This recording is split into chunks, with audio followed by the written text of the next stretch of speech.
Welcome back to Figs Talks Fights. I'm Brian Figueredo. UFC 257's in the books. Dustin Poirier gets a second round TKO against Conor McGregor. Whoa! Holy shit. Did you see that coming? Kind of, might have, probably not. Who knows? Damn!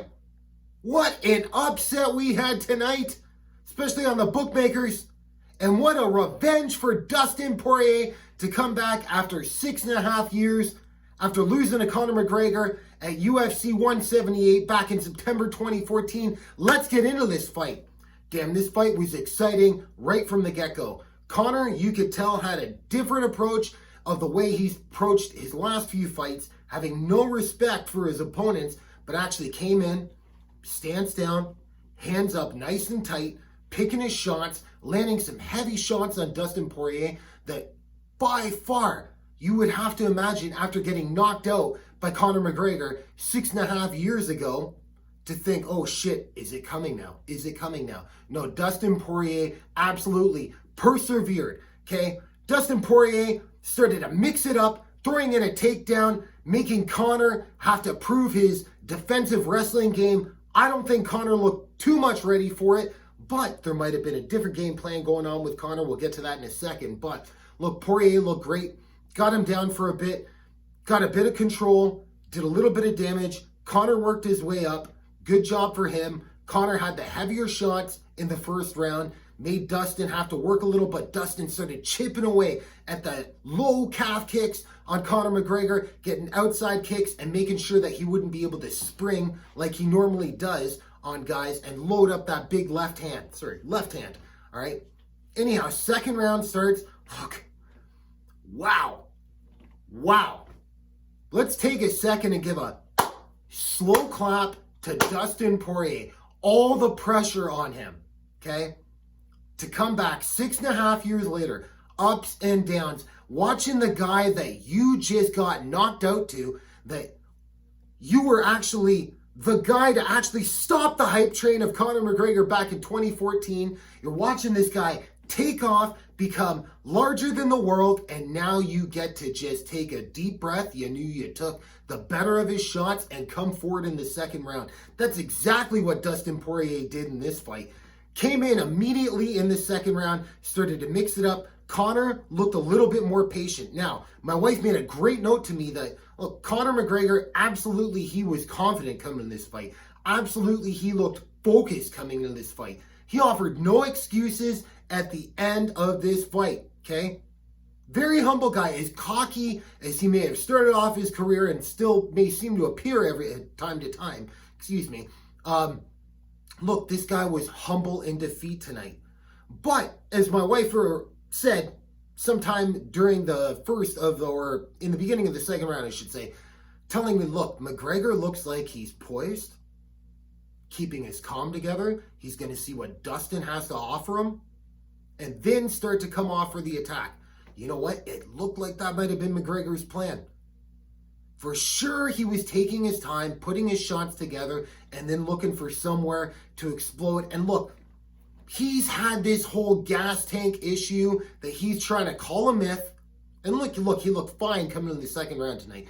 But is it possible he was tailoring back, looking to be able to prove himself in the later rounds, as he had troubles with in the first Diaz fight and in the Floyd Mayweather boxing fight?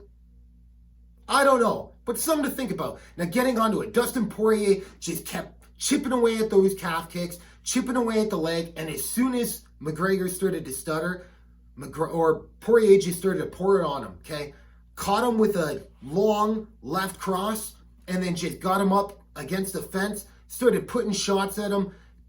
Boom, McGregor falls to the ground. Herb Dean walks in, waves this fight off for the first time. Not like he did in the Reboss fight in the prelims, but different story for a different day. But anyhow, that's it. Dustin Poirier's your fucking winner.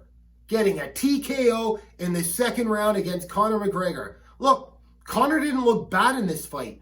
Dustin Poirier just proved that he had adversity to overcome. 6.5 years in the making, and damn, did he ever set up an example tonight. So look, should we move forward? Michael Chandler looked fucking phenomenal in his UFC debut against Dan Hooker. Look, in my opinion, Dan Hooker was just getting warmed up in that fight. Okay? Started to feint the knees, started to just move around, control the pace. Michael Chandler had none of it. He wanted to stay either all the way out or all the way in, and he was smart not to stay on the outside and actually just look to find his way in there. He started to pose for Dan Hooker to come in on him, dropping his hands, bouncing around, saying, bring the fight to me, smart on him. He kept setting up. What eventually got Dan Hooker knocked out was that leaping left hook. Set it up by going to the body over and over again. As soon as he found an opening, boom, he found that body shot on Dan Hooker. Boom, Dan Hooker started to get comfortable, started to set up more feints. Boom, boom, followed up with the left. It's all she wrote. Hooker drops.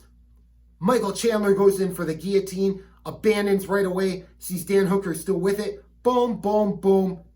Fight is called off. Wow, what a debut by Michael Chandler. So one of these guys, are they going to impress Khabib to come back from retirement? Probably not. This is all Dana White, simple hyperbole, saying, hey, Khabib says if somebody impresses him, he's been doing this shit since back when they started to debut on Fox, with Lyoto Machida, Ryan Bader, and I think Brandon Vera and Shogun Hua say, whoever looks the most impressive tonight gets a title shot. Do you know who got a title shot out of those 4 guys that night? Fucking zilch. None of them. Okay? Hyperbole. Don't fall for it. Khabib, he's a family man. You gotta respect him. He says he's retired. Why you ask me about this, is what he says. Come on. Leave the guy alone. Wanted the St. Pierre fight years ago. Ain't gonna happen these days. Boom. Congrats on a great career. Look, I think you should make Michael Chandler versus Dustin Poirier for the vacated lightweight championship of the world, okay? Charles Oliveira looked great against Tony Ferguson. You want to reward Charles Oliveira? Give him a fight with Conor McGregor. Why not? Conor says he wants to stay active. How can you not respect this guy?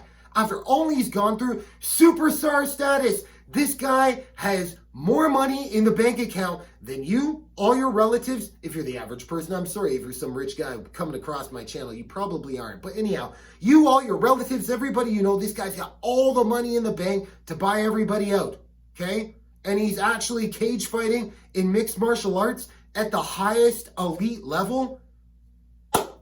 Look, say what you will about Conor McGregor. Give him some props. He took his loss. Let's see how he reacts at the post-fight press conference. If you enjoyed the content here today, though, subscribe to the channel. Until next time, I'll see you later, and